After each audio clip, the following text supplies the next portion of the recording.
இயேசு கிறிஸ்துவின் இன்ப இனிய நாமத்தில் வாழ்த்துகிறோம்.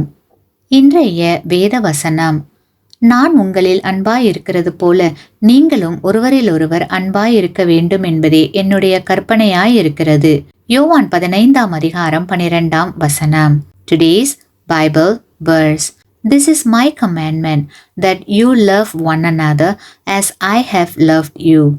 John chapter 15 verse 12. கிறிஸ்துவுக்குள் அன்பான சகோதர சகோதரிகளே, அன்பினாலே ஜனங்களை ஆதாயப்படுத்தும் குணம் ஒவ்வொரு தேவனுடைய பிள்ளைகளுக்கும் வேண்டும்.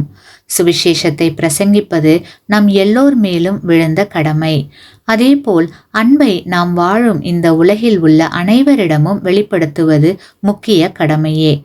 அன்பினால் அந்நியரை கிறிஸ்துவுக்கென்று ஆதாயப்படுத்துவது நம்முடைய கடமையாகும். கல்லை போன்ற கடின மனதையும் செதுக்கி அழகுபடுத்தும் ஒளி தூய அன்பே. அன்பில்லாதவன் தேவனை அறியான். தேவன் அன்பாகவே இருக்கிறார். ஆமேன்.